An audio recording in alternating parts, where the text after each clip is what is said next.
Ó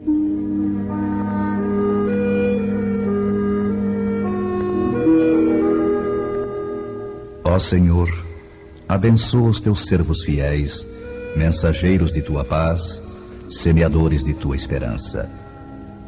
Onde haja sombras de dor, acende-lhes a lâmpada da alegria. Onde domine o mal, ameaçando a obra do bem, abre-lhes a porta oculta de tua misericórdia. Onde surjam orgulhos de ódio, auxilia-nos a cultivar as flores bem-aventuradas de teu sacrossanto amor.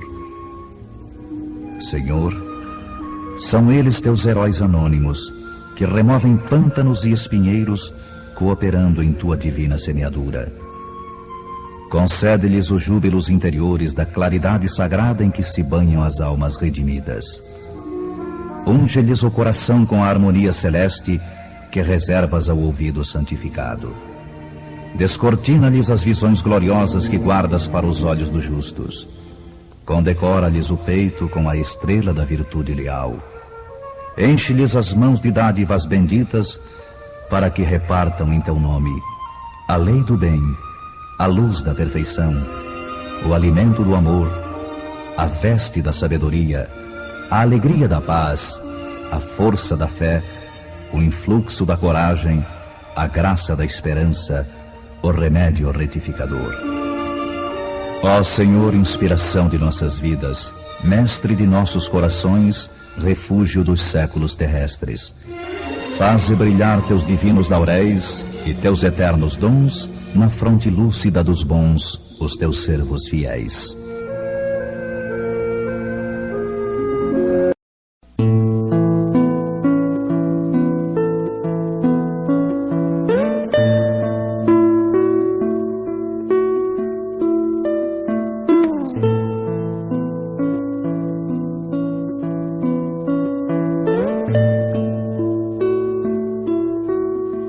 Quanta luz neste ambiente, descendo sobre nós, vibrando em nossa mente. Quanta luz, quando assim em prece minha alma cresce aos olhos de Jesus. Quanta luz, quando em oração a voz do Mestre fala aos nossos corações.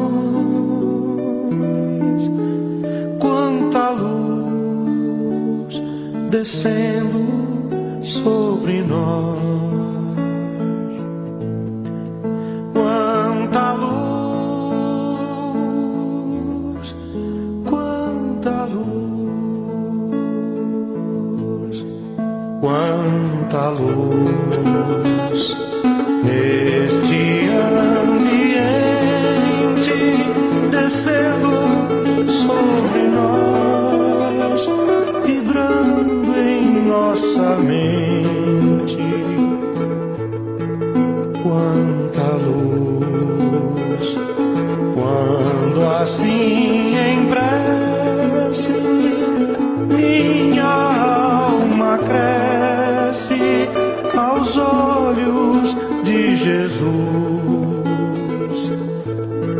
Quanta luz, quando em oração a voz do Mestre fala aos nossos corações. Quanta luz descendo sobre nós. Quanta luz, quanta luz.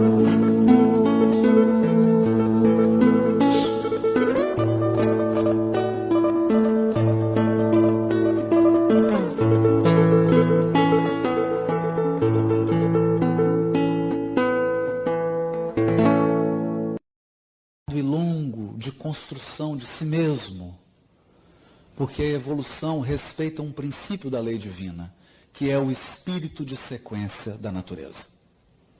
A natureza tem um espírito de sequência. Toda a realidade começa na semente, desabrocha, se torna uma grande árvore, até que ofereça frutos. E a espiritualidade superior também não é diferente. Mas se essa é a característica do espírito, nós temos também a da carne. E não nos enganemos, diz Emmanuel, em uma de suas mensagens. Quem dera se a carne fosse apenas o corpo físico. Não é sobre isso que nós estamos falando. O corpo físico é apenas uma condensação fluídica, uma condensação de energias que nos permite operar no mundo material. O corpo é uma veste, uma emanação, uma consequência do nosso corpo espiritual.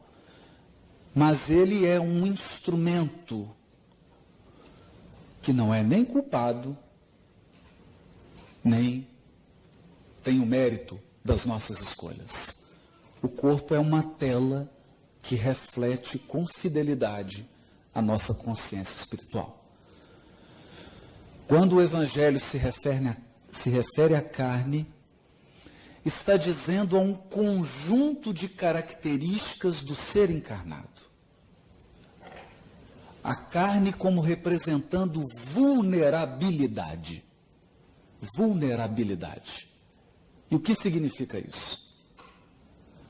Estar encarnado é, por exemplo, independente de ter algum débito, tropeçar nessa escada e quebrar uma perna. Estar encarnado pode representar viver de uma maneira mais drástica o processo de envelhecimento. A impermanência. Saber que do berço ao túmulo nós somos peregrinos e experimentamos esse estado de impermanência. Eu não sei quanto tempo permanecerei encarnado. Não sei quanto tempo os meus vínculos estarão ao meu lado. Pessoas que nos sustentam, que nos nutrem magneticamente, espiritualmente, podem ser convidadas essa noite a regressarem ao mundo espiritual. Mas há outros elementos que devem ser considerados. Ao estarmos encarnados, não estamos de posse de toda a nossa memória. Isso faz muita diferença. No sentido positivo e no sentido negativo. No sentido negativo, porque se pudéssemos lembrar de todos os nossos vínculos de sofrimento e de todas as nossas ações inconsequentes, talvez nós não tivéssemos um sorriso tão espontâneo. E como o Criador preza a espontaneidade, como o Criador vela pelo nosso sorriso, pela nossa alegria, Ele nos permite a bênção do esquecimento. Poder olhar para alguém sem recordar-se dos equívocos já cometidos na relação. Poder recomeçar, de novo, reconstruir, refazer, reconstituir, recompor o destino, sem julgamentos, sem condenações, sob as bênçãos do esquecimento. Mas há outro lado também. Não lembramos com nitidez das nossas potencialidades. Elas fluem para o nosso consciente como intuições, aptidões. O que a mentalidade vulgar chama de talentos, mas que na verdade são aquisições. Se nós pudéssemos lembrar com nitidez de todos os idiomas que nós já falamos, o que seriam das escolas de idiomas? Imagine. Então estamos como que num processo de memória reduzida. Apagados. Outra questão muito importante. Ao encarnarmos, não temos uma sustentação magnética mais direta daqueles espíritos do nosso círculo familiar que já se encontram em estágios mais avançados. Isso nos conduz a duas situações. Primeiro, uma situação de saudade, de vontade de ser nutrido novamente, de poder estar ao lado desses corações que nos amam profundamente, mas que avançaram ao passo que nós preferimos estacionar. Eles nos nutrem, nos amparam, mas como estamos na carne, a nossa percepção, a nossa capacidade de usufruir em toda a sua pujança dessa nutrição magnética é menor. E é por isso que a entidade angélica responsável pela encarnação de Alcione, quando ela se propunha a encarnar para resgatar uma alma muito querida do seu ciclo de relações, ele diz para ela: partes numa missão arriscada. Você tem consciência de que na carne, embora a sua condição espiritual, vai experimentar carência, solidão, necessidade de aprovação, necessidade de acolhimento, necessidade de envolvimento. Você partilhará de todas as necessidades da condição humana. E não se engane, entre elas, deixa subentendido, nas entrelinhas, o próprio desejo de ser mãe. Cruzará com seres com os quais possuem vínculos afetivos muito fortes. E não se esqueça, Alcione, vários partem desta esfera em missões arriscadas como as tuas e não conseguem regressar de pronto. É esse conjunto de vulnerabilidade que Paulo de Tarso, aproveitando a fala de Jesus, dá o nome de carne. Não tem muito a ver com o corpo físico, mas tem muito a ver com aquele primeiro andar que o Sérgio nos disse. A necessidade de conservação, o instinto de reprodução, o instinto de destruição. Tudo isso somado ao apagamento que a encarnação propicia, nos coloca numa vulnerabilidade que, no mínimo, nos exige um estado de vigilância permanente. Permanente. E é aí que entram os processos de tentação. Os mecanismos da tentação. É bom lembrar que, se você não sofre nenhuma tentação, talvez isso seja um indício perigoso de que você já tombou sobre ela. Já se entregou tanto que não há mais nada a ser tentado. Ou, e é sempre bom fazer essa exceção, você já atingiu a região das consciências angélicas. Então, tendo algum anjo aqui na plateia, por favor, me perdoe. Eu talvez não entenda muito o fato de você estar aqui ouvindo essa palestra, mas, por favor, vibre por nós. Mas se compartilha a experiência conosco, viver o processo da tentação é natural na evolução. É lei natural. É lei física. Por quê? Simples. Nós aprendemos isso nas aulas básicas de física, lei de ação e reação. Mas aprendemos na doutrina espírita algo profundo. A lei natural é a mesma lei moral. E a lei moral é a mesma lei natural. Não existe uma lei natural e uma lei moral. Portanto, Newton é um sacerdote. Quando Newton estabeleceu as suas equações e as suas 3 leis, ele estava falando de evangelho. E de física também, porque não tem diferença. A lei divina ou lei natural é a mesma. É a mesma. Porque há um só Deus. Um só Deus. Uma só lei. Há um plano de unidade na infinita diversidade da criação. Isso significa que, toda vez que eu instauro um movimento novo, eu preciso dar conta da inércia. Claro. Se você está dirigindo um carro a 100 km por hora e precisa reduzir para 40 km por hora, o que acontece? Você vai reduzir imediatamente, mas sofrerá simultaneamente a inércia do movimento anterior. Da mesma maneira, se você conduz um carro a 20 km por hora e acelera a 100, mudou o movimento, sofrerá a inércia do movimento anterior. Como que nós sentimos isso? Como que alguém sente isso? Não importa se ele sabe de física, se ele sabe de doutrina, isso não importa. Ele sente um solavanco para frente ou um solavanco para trás. E isso significa experiência da lei de Deus.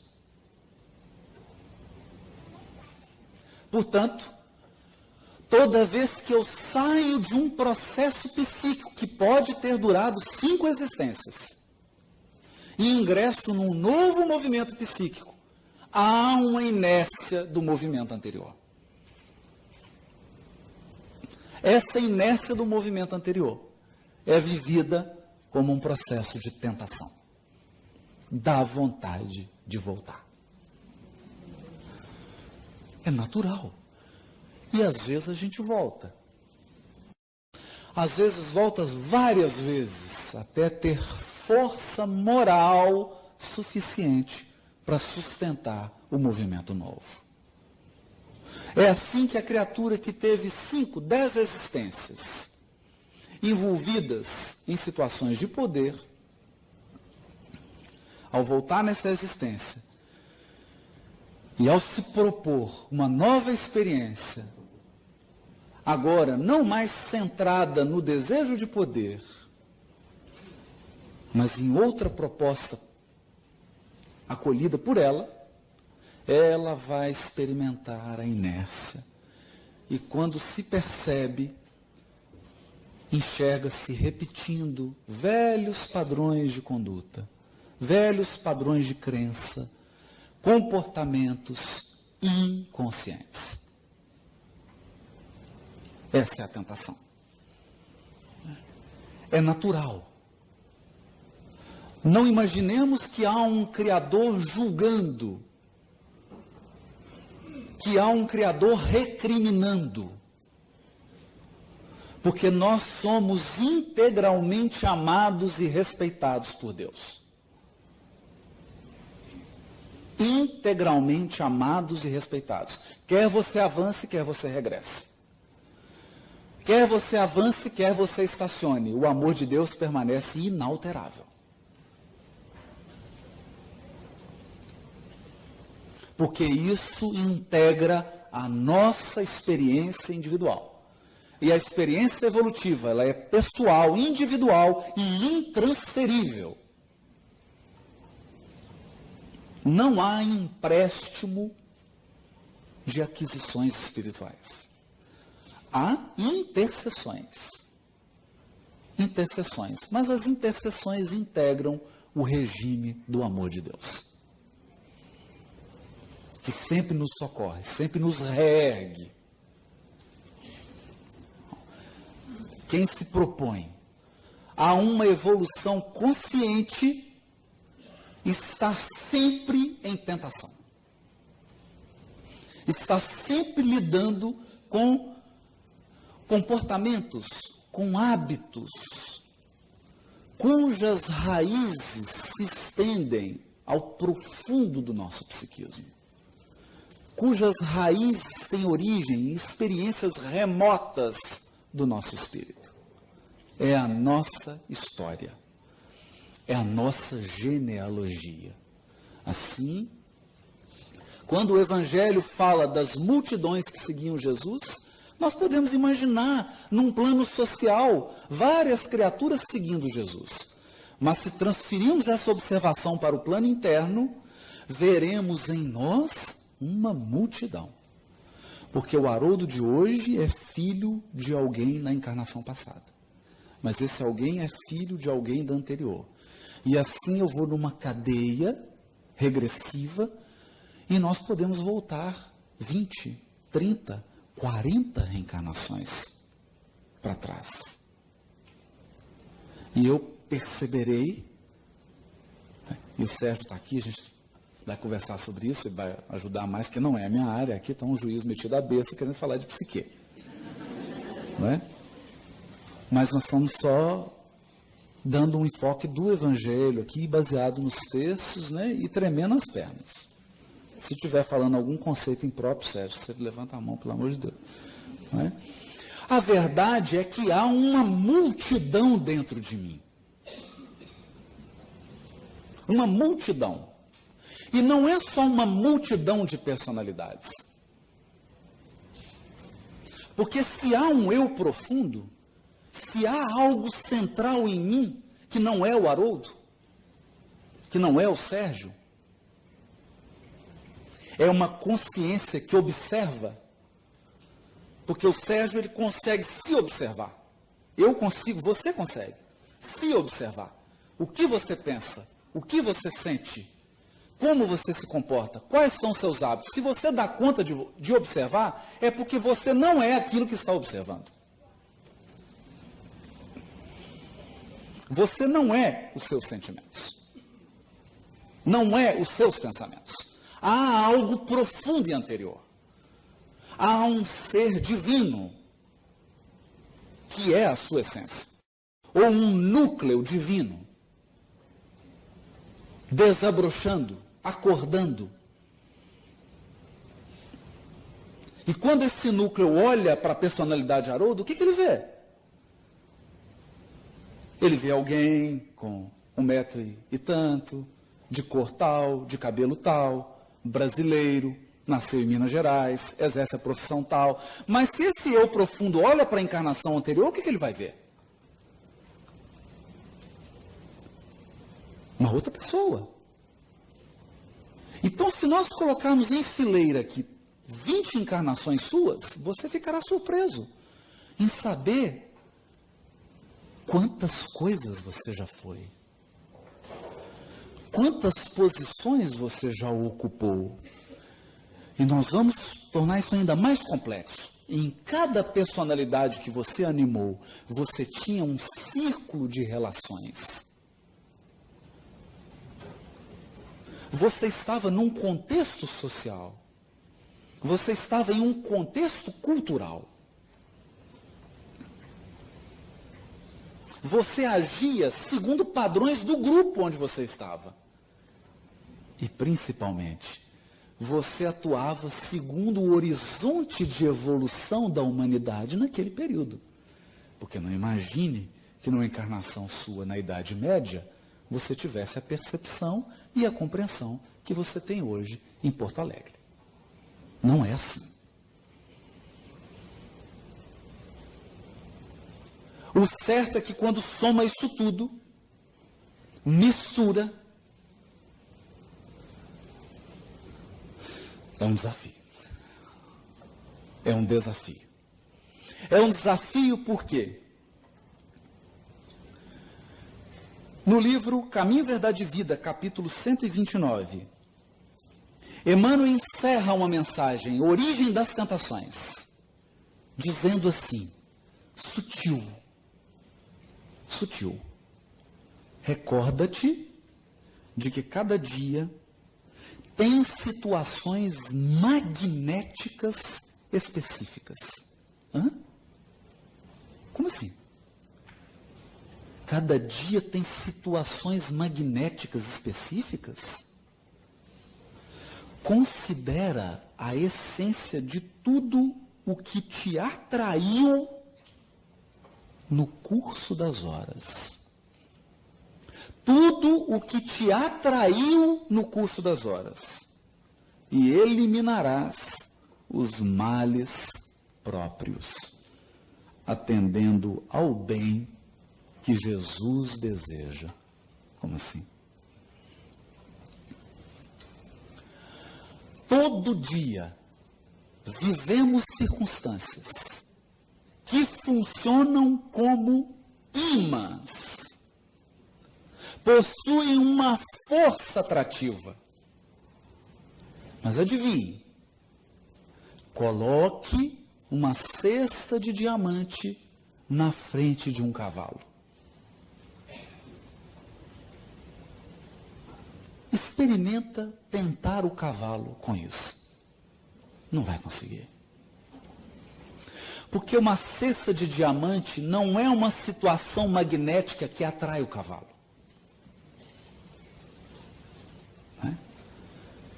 Chega em Brasília com uma cestinha de diamante. Você vai. Né? Bom, vamos mudar de assunto. Agora enche essa cesta de milho e coloca na frente do cavalo. Então isso significa que há um processo que é vibratório. Vibratório. E é aí que Emmanuel diz assim, comentando a carta de Tiago, capítulo 1, versículo 14, onde Tiago diz, o apóstolo, antes, cada qual é provado ou tentado pela própria concupiscência, que o arrasta e seduz. O Emmanuel diz assim, examinemos particularmente ambos os substantivos, tentação e concupiscência. Tentação e concupiscência. O primeiro exterioriza o segundo. Algo aconteceu dentro de mim, é a concupiscência. E depois aconteceu fora. Porque nós ocidentais vivemos uma ilusão de que o mundo exterior determina o mundo íntimo. Mas não é assim. É o mundo íntimo que determina o mundo exterior. Não é vida e pensamento, é pensamento e vida. Tal qual sentimos, tal qual pensamos, essa será nossa vida.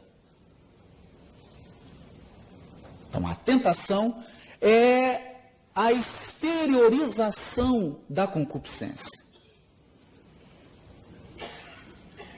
E o que é, então, a concupiscência? Diz Emmanuel, o fundo viciado e perverso da natureza humana primitivista. Fundo, viciado e perverso. Aqui nós temos dois componentes, vício e perversidade. Vício é algo que passou da medida.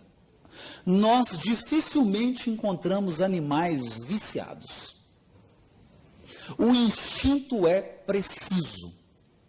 O instinto sexual nos animais, ele é cíclico, temporário, preciso, e ele é atendido com beleza e com precisão. Ninguém encontra um leão ou um cachorro num consultório psiquiátrico porque está viciado em sexo. Só para a gente... Não há isso. Por quê? Porque ele vive a experiência sem que a experiência o domine. Já no ser humano,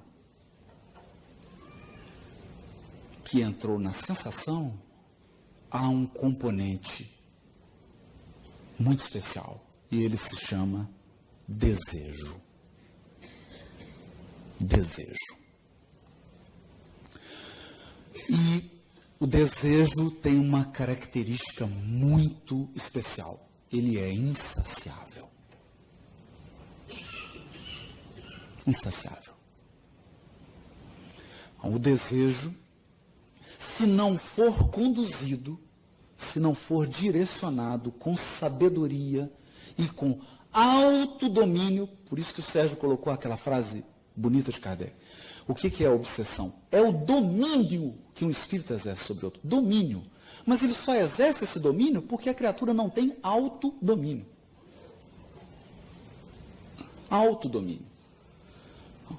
Ninguém vive sem desejo, porque o desejo é a mola propulsora da evolução. Ele é o motor do barco. É ele que impulsiona o nosso psiquismo. E é ele que dá euforia, alegria de viver. É isso? Acho que você corrige aí. E propulsiona. A questão é, não basta o motor do barco, precisa do leme. Imagina um barco com um motor possante sem leme. Conduz para um penhasco. A questão é, ao longo da nossa experiência reencarnatória no orbe, nós fomos escravos do desejo.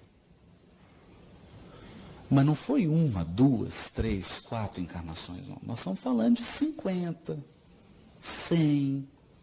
Tem gente aqui que está desde capela, ou seja, há 40 mil anos veio parar aqui, 25, 40 mil, e está aqui. E eu não sabia contabilizar quanto tempo ele ficou lá. Então, essa submissão ao desejo gera um fundo psíquico viciado, gera uma frouxidão da vontade, uma incapacidade de autodomínio e, pior, uma inconsciência. Porque, como diz um pai da igreja, só pode ser salvo aquilo que é reconhecido. Se eu não reconheço a sombra, se eu não reconheço a minha fragilidade, não posso regenerar. Porque ninguém regenera o que não reconhece.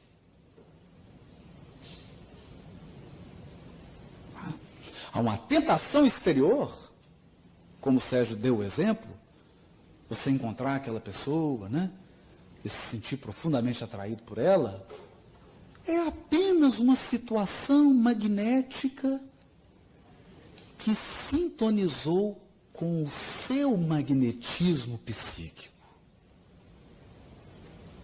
O seu desejo sexual, que não está reconhecido e que não está trabalhado, atraiu essa circunstância. E vai atrair várias outras.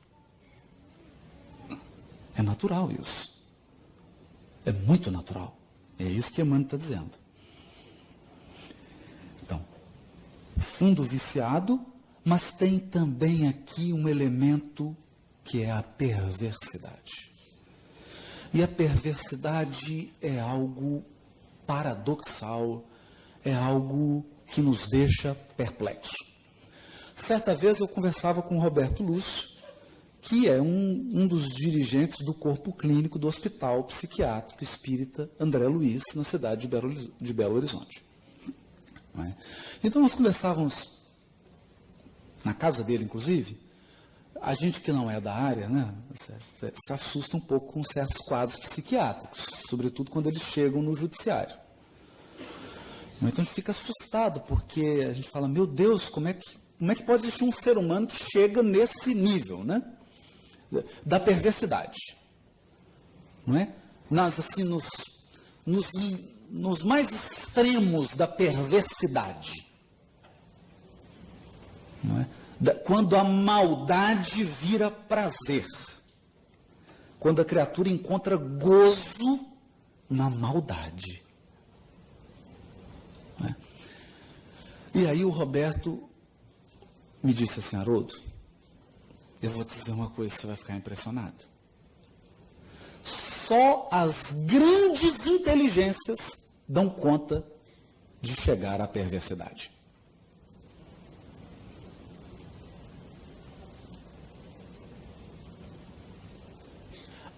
Uma criatura simples, que está no estágio mais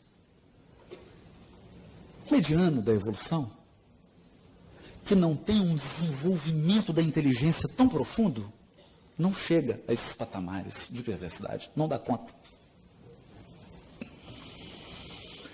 Para chegar num patamar de perversidade, você tem que fazer um completo descolamento de razão e sentimento. Só grandes inteligências. Se alguém tem dúvida, eu recomendo que leia o livro Libertação e estudem nosso companheiro Gregório.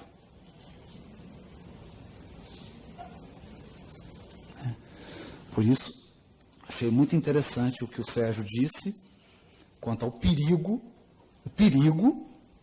da intelectualidade distorcida, da inteligência sem compromisso com o bem comum, com a inteligência descompromissada com o amor. Porque você não se torna feliz pelo que você sabe. Você se torna feliz ao amar e ser amado. Nós só nos tornamos felizes quando reconhecemos o amor de Deus. Quando reconhecemos que somos infinitamente e integralmente amados por Deus. E quando, em retribuição, em dádiva a esse abundante e infinito amor, eu amo. Porque a gente precisa aprender a nutrir-se do amor que dá. Que é a experiência dos altiplanos do sentimento, como colocado por Lázaro. No ápice do sentimento está o amor. Porque é quando você se nutre do que você dá, não mais do que você recebe.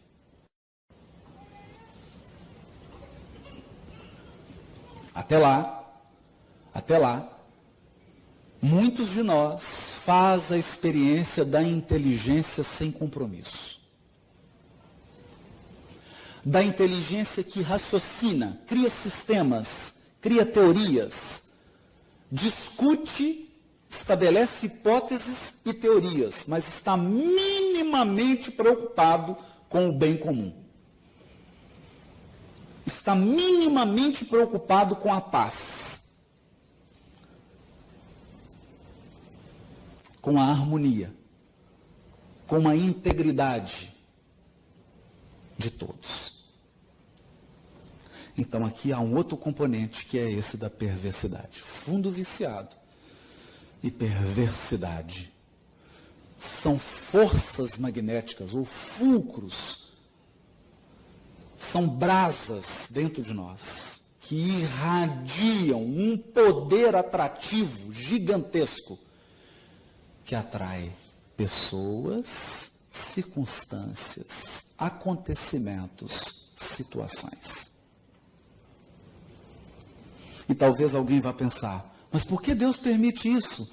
Porque nós estamos tão desconectados da experiência interior que para enxergar dentro a gente tem que ver fora antes.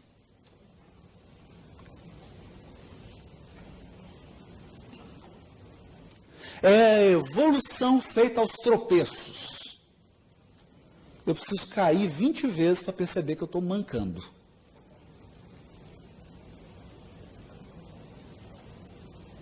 Depois de tanto cair, você fala, meu Deus, eu estou caindo. Aí olha, nossa, estou mancando. Deixa eu corrigir meus passos. Deixa eu atuar por dentro. E essa é a proposta. Essa é a proposta. Porque não adianta isolar-se do mundo, não adianta adotar a postura psíquica do fariseu, que é vestir-se de pureza, né? Então, adotar rituais exteriores, que não são só religiosos. Existe uma série de outros rituais que são adotados para anestesiar a consciência. Como se, ao me afastar de lugares ao adotar comportamentos exteriores, eu tivesse verdadeiramente fazendo o trabalho interior, fazendo a autoconfrontação, olhando para mim de verdade. Que é doloroso. É bastante doloroso. Nós gostaríamos de chamar a reflexão agora, com base no livro Ação e Reação, alguns textos, mas aproveitando aí, inclusive, o diálogo aqui com o que o Sérgio já falou, temos aprendido que a consciência possui multiníveis. Como o Sérgio disse, não é compartimentado, é uma teia dinâmica. E um dos aspectos da nossa consciência é a consciência sensorial. O que é a consciência sensorial? Porque ela diz respeito a nós encarnados. Significa que, se eu estou preso a um nível de consciência sensorial, eu só faço o que é agradável e fujo do que é desagradável. Então, se dá prazer, eu faço. Se não dá prazer, eu não faço. É a consciência puramente apegada aos sentidos. Mas para desenvolver senso moral, é preciso ter coragem de sobrepujar a nossa consciência sensorial. Significa que você acorda em Porto Alegre e está aquele clima ameno, 5 graus. Ameno para o Rio Grande do Sul, né? Em Minas Gerais, se chegar a 5 graus, o governador decreta estado de calamidade pública e ninguém sai na rua. 5 graus em Minas, né? Então, 5 graus, aquela chuva, 6 horas da manhã, toca o despertador. Domingo, que tem um encontro de trabalhadores da região federativa, você tem que dirigir 300 quilômetros para poder ir. Então vamos lá. Qual que é o primeiro impulso sensorial? Meu Deus, eu vou ficar quieto aqui, né? Tira esse despertador. Quem vai querer abandonar aquela sensação do edredom, aquela coisa gostosa, que o melhor sono é esse assim das 5, das 6 da manhã, não é? Aquela coisa maravilhosa, o frio lá fora, você quente aqui. Aquela sensação, o que faz abandonar todo esse estado de agradabilidade sensorial? O senso moral. O senso do dever. Por quê? A consciência moral se orienta por outro padrão. O bom nem sempre é agradável. O bom nem sempre é agradável. Mas isso é senso moral. Por isso Kardec dizia: compreende melhor o espiritismo quem tem o senso moral desenvolvido. Porque a consciência que ainda está no nível sensorial tem muita dificuldade de entender o espiritismo. E mais dificuldade ainda de entender o evangelho. Fala, esse povo de evangelho só vem falar de cruz, pelo amor de Deus. É só sofrimento. Não é. Não é. Você não adquire um título de competência sem senso moral, sem disciplina. Porque é chato mesmo. Um pianista que se apresenta num grande concerto, que estuda 8 horas por dia, é chato mesmo. É muito chato. É agradável você fazer um dia, fazer outro, mas fazer todo dia.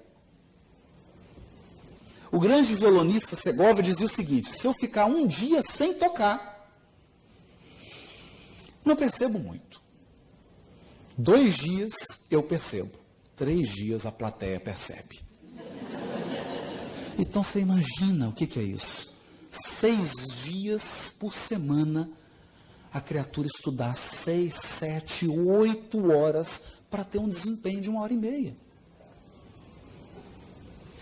Passa 1 ano, passa 2, passa 3. Ele teve uma carreira de 70 anos. Desencarnou com quase 90 fazendo concertos. Isso não pode ser agradável. Porque não é para ser agradável, é para ser bom. E o bom nem sempre é agradável. Então, quando nós dizemos de superar uma tentação, não é agradável. Não é. Agradável é cair na tentação. Por isso que o Chico dizia, tentação é ser perseguido por um cachorrão, com a vontade de ser alcançado. Você está assim, vem, eu vou correr devagar, me pega, né? Que é agradável. O agradável é cair na tentação.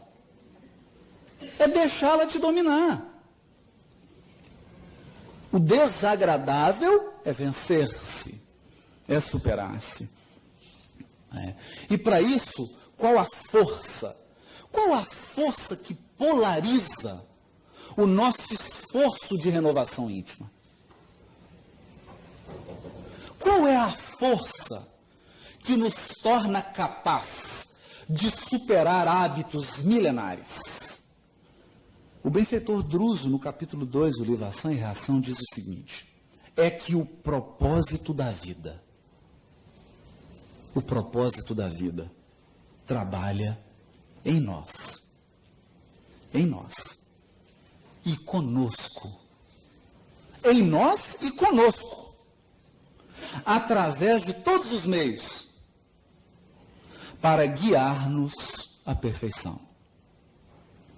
Cerceando-lhe os impulsos, agimos em sentido contrário à lei, criando aflição e sofrimento em nós mesmos.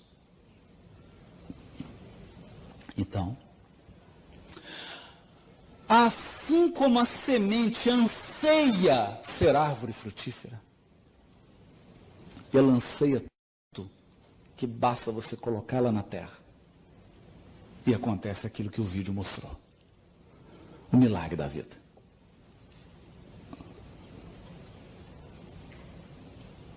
Tudo que é vivo anseia por expressar os seus máximos potenciais. Então, cada um de nós aqui sabe, lá no fundo, mas é lá no fundo mesmo, que é um ser angelical. E essa certeza, essa memória, essa lembrança, geram um impulso. Por quê? Porque representa Deus agindo na minha consciência. O lugar onde Deus mora é dentro de mim. Ele é essa força que trabalha em nós e conosco. Em nós e conosco, guiando-nos por todos os meios à perfeição.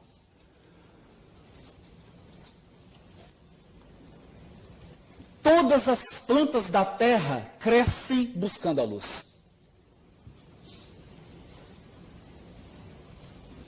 Você pode colocar num vasinho, feijãozinho, e ela vai subir procurando a luz. A vida é essa procura.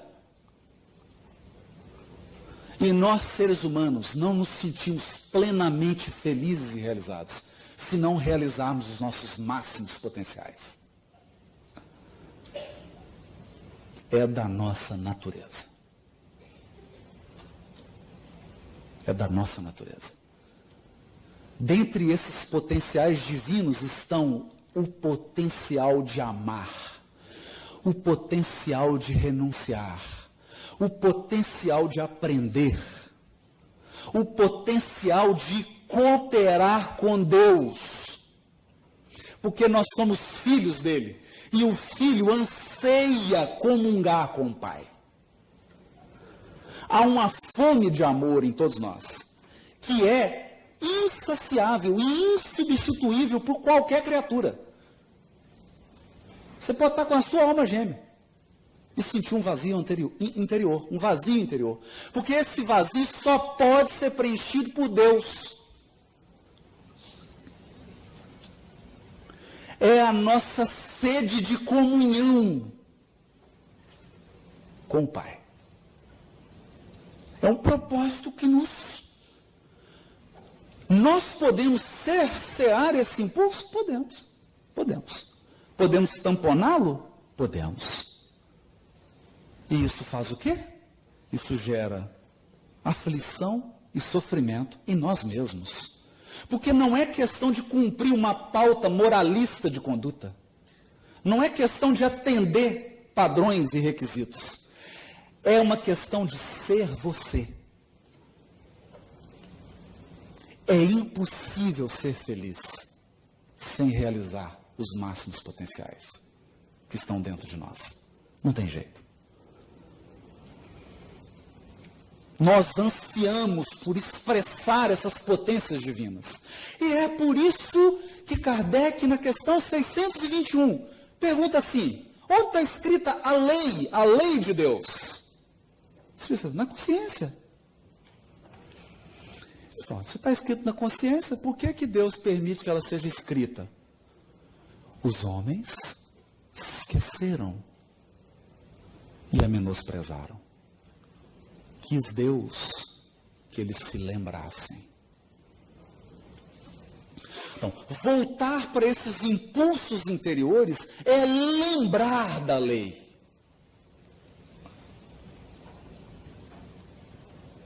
Caminhar rumo à angelitude é lembrar,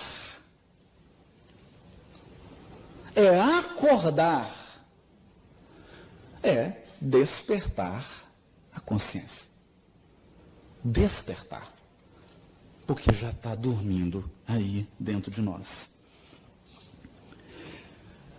E é por isso que Silas, no capítulo 8, já caminhando para o final, no livro Ação e Reação, ele diz assim, vou tirar... Deixe seu corpo relaxar, permita-se meditar, liberte-se dos pensamentos diários, livre-se das preocupações, concentre-se apenas neste momento.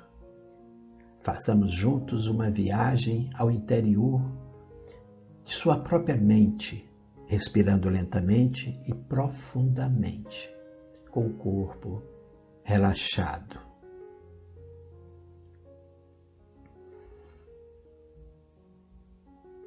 Neste momento, estará acompanhado dos espíritos de luz, missionários de Jesus Cristo que trazem energias de cura e luzes de fortalecimento. O passe vai ter início com a oração do Pai Nosso, para a elevação do pensamento e sintonia com os guias espirituais.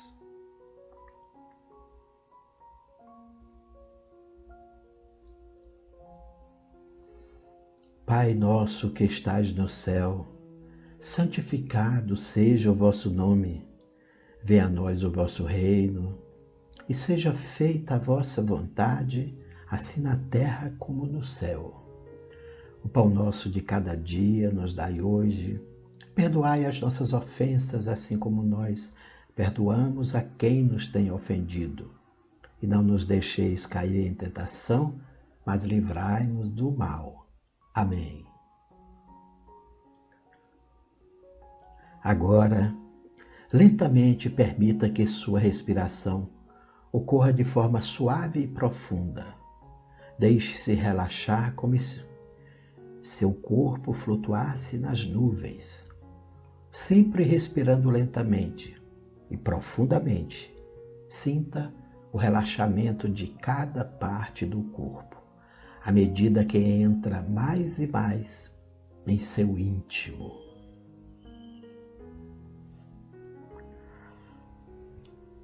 Permita-se meditar, viajando internamente ao seu inconsciente, sentindo conforto e segurança, pois estará nas mãos dos guias espirituais e de seu anjo da guarda. Saibas que o passe para tratamento de enfermidades do corpo espiritual se destina à preparação do seu ser para o início de seu processo de cura.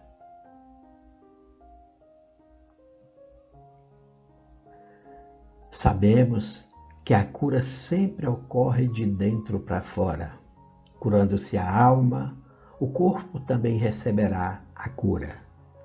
Sabemos que o processo que gera toda a enfermidade, todo o sofrimento, todo o desequilíbrio e toda perturbação inicia-se a partir da desarmonia da alma.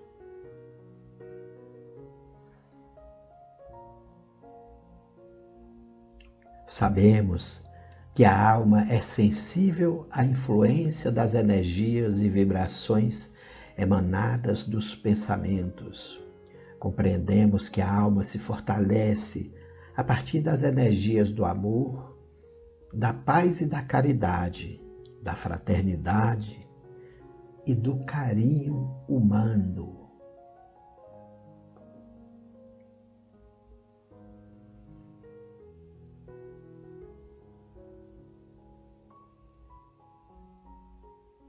Mas também ela pode se enfraquecer e se desarmonizar a partir das energias deprimentes, da raiva, mágoa, intolerância, pensamentos de vingança e inveja, sentimentos de solidão e abandono, a culpa. Por isso, façamos agora a limpeza espiritual, permitindo nesse momento que as energias emanadas dos anjos de Deus sejam removidas, pois elas estão instaladas no seu corpo espiritual. Permita a remoção de todos os sentimentos negativos e a retirada de sua mente de pensamentos infelizes. Deixe evaporar no ar como fumaça que será levada para sempre, sem jamais voltar. Libere todo o sofrimento e culpa, libere a mágoa, a raiva do peito, libere as dúvidas e medos. Se desapegue do egoísmo. Este processo de limpeza se completa com a retirada das larvas e de todas as energias negativas impregnadas no corpo espiritual. Após tais limpezas, pode-se iniciar agora a fase de fortalecimento, a partir da elevação do pensamento e do recebimento de energias salutares.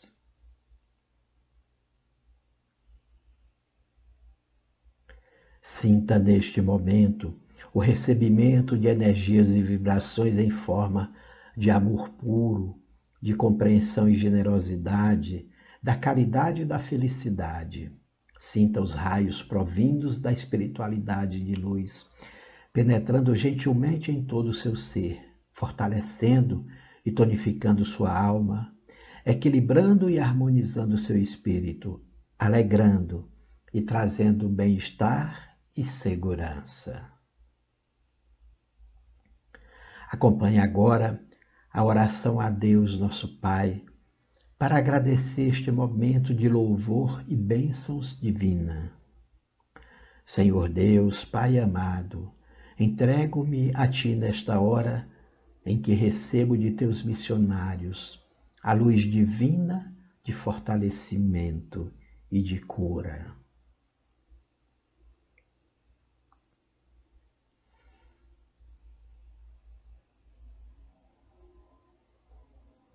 Agradeço-te, Senhor, pelo amor que me dedicas, pelas bênçãos para a minha saúde, do corpo e da minha alma. Agradeço-te, Pai amado, pelo dom da vida que me destes, pela alma imortal e pela experiência terrena para que eu possa evoluir.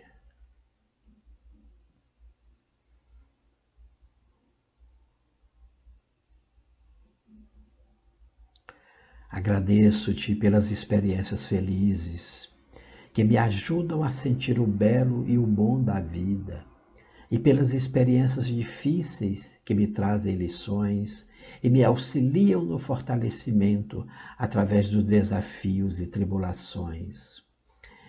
Entendo minhas imperfeições, Pai amado, e assumo a responsabilidade pelos erros.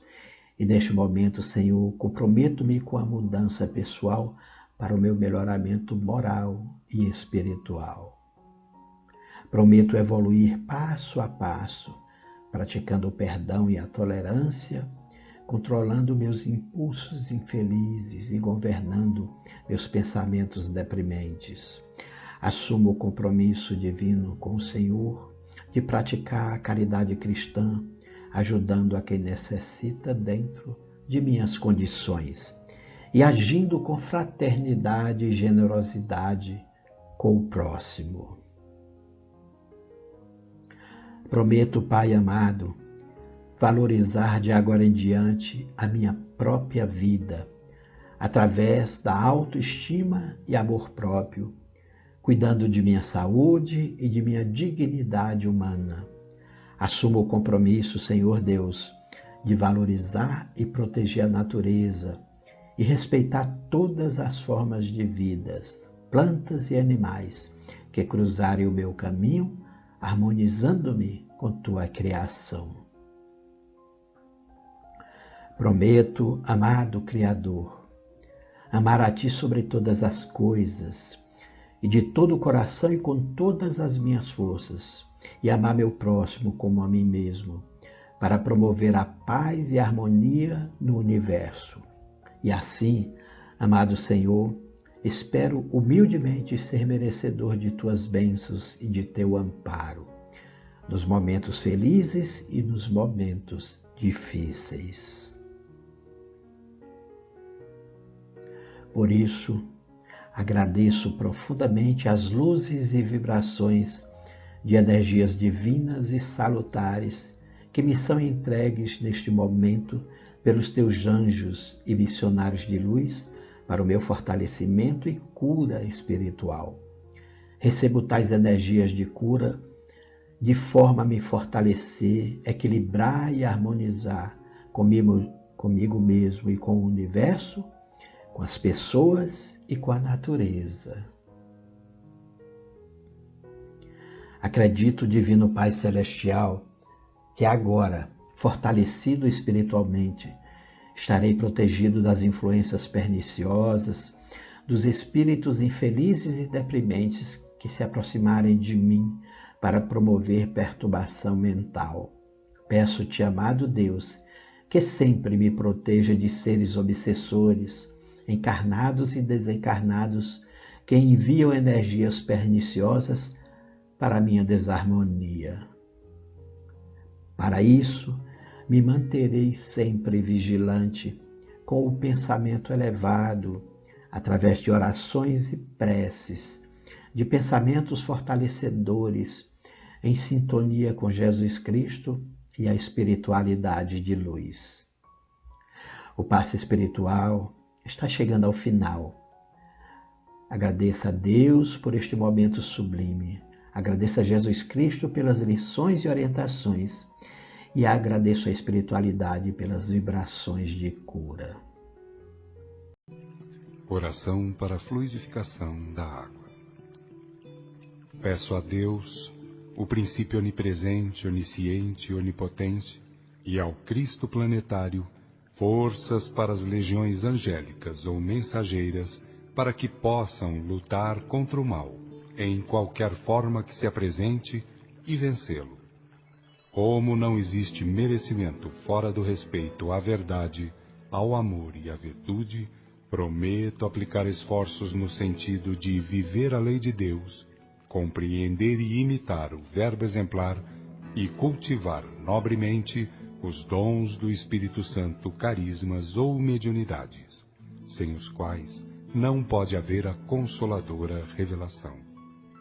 Rogo a Deus, que enviou o verbo modelo para entregar o glorioso Pentecostes, ou derrame de dons mediúnicos para toda a carne, para que a humanidade tenha realmente dignos medianeiros, que deem de graça o de graça recebido, nutrindo verdadeiro respeito à doutrina do caminho. Como encarnado, sujeito a necessidades, doenças, dores, aflições e também sujeito à morte física e responsabilidade perante a justiça divina, rogo o dom do bom discernimento espiritual, assim como rogo para o corpo as energias e os fluidos a serem depositados nesta água. E como quem tanto necessita e roga, reconhecido agradeço a Deus, às legiões angélicas e socorristas e ao meu espírito guia ou anjo guardião.